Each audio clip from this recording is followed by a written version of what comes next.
एक समय की बात है, एक बेघर भिखारी था और वो खाना इकट्ठा करता था, लेकिन रोज उसका खाना चोरी हो जाता था।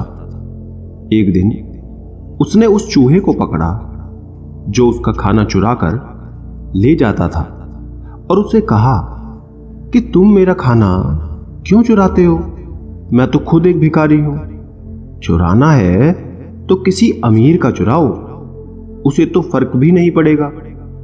चूहे ने कहा कि यही मेरे भाग्य में है कि मैं तुमसे खाना चुराऊं, क्योंकि तुम्हारे भाग्य में भी यही है कि तुम अपने पास केवल 8 चीजें ही रख सकते हो, चाहे तुम्हारे पास कितना ही खाना क्यों ना हो। यह सुनकर बेघर भिखारी को सदमा लग गया और उसका दिल भी टूट गया कि भला कौन ऐसी किस्मत के साथ जीना चाहेगा। उसने तय किया कि वो अपनी समस्या का समाधान बुद्ध से पूछेगा और वो यात्रा पर निकल जाता है। पूरे दिन यात्रा करने के बाद उसे शाम को एक धनी परिवार का घर मिलता है।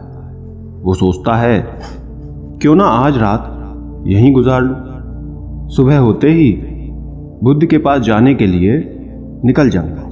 वो जाकर गेट खटखटाता है।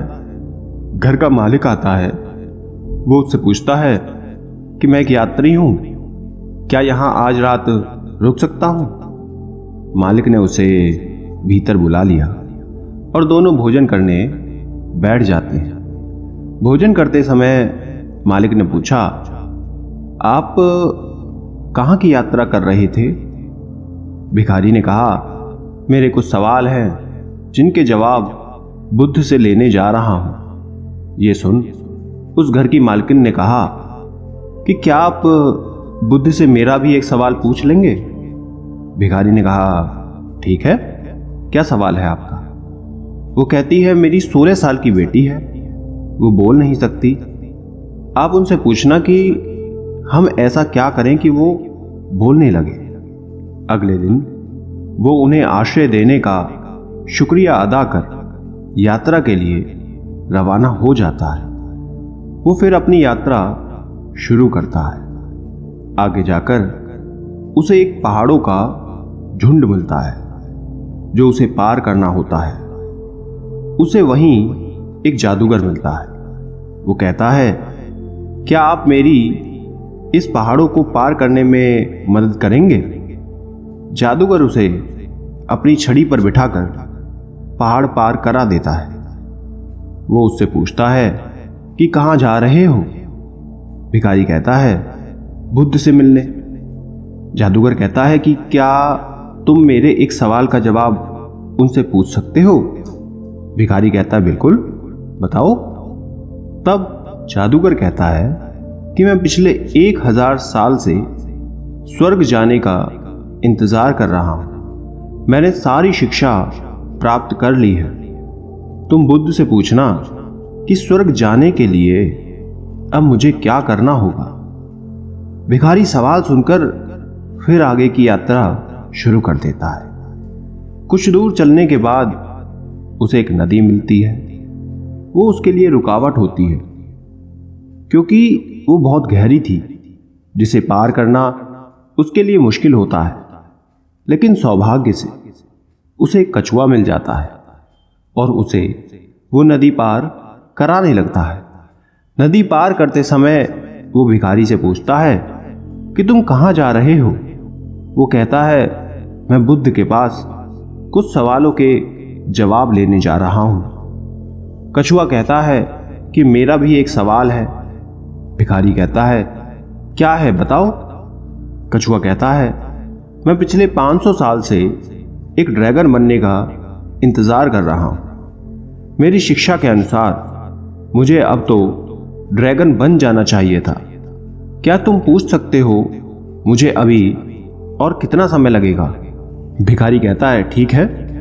ये कहकर वो नदी के उस पार पहुंच जाता है और फिर यात्रा शुरू कर देता है।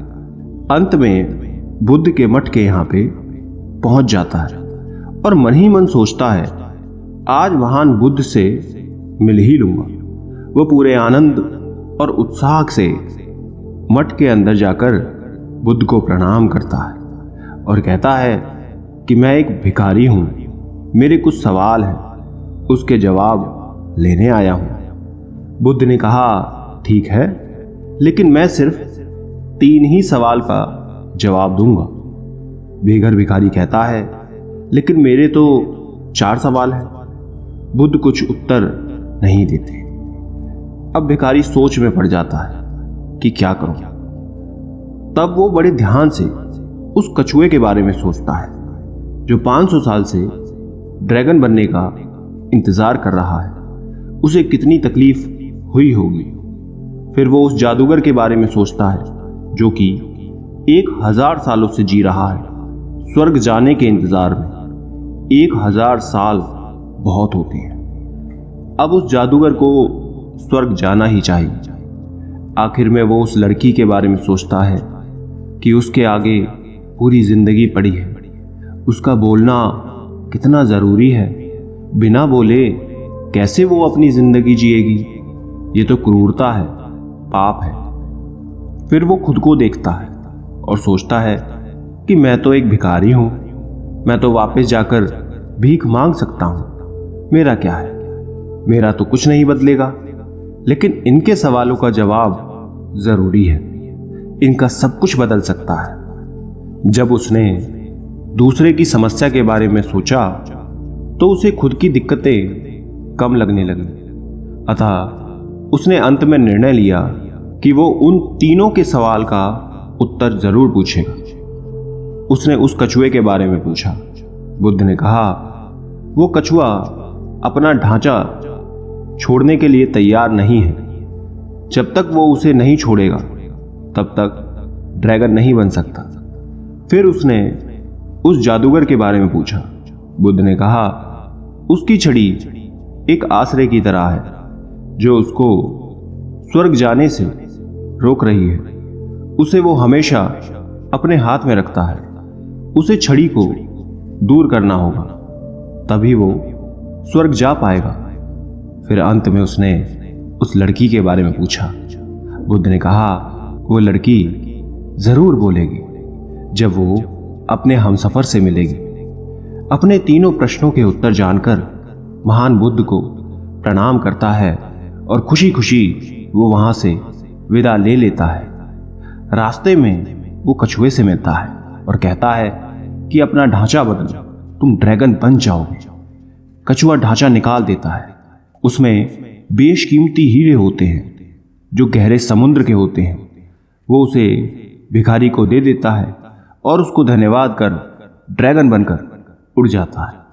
फिर भिखारी उस जादूगर से एक बड़ी पहाड़ी पे मिलता है और कहता है, आपको ये छड़ी हटानी होगी, तब आप स्वर्ग जा पाओगे। ये सुन वो जादूगर अपनी छड़ी उस बेघर को देकर स्वर्ग की तरफ चला जाता है। अब भिखारी के पास कछुए का दिया धन था और जादूगर की शक्तिशाली छड़ी, जिससे बैठकर वो उस घर को जाता है जहां उसने रात गुजारी थी।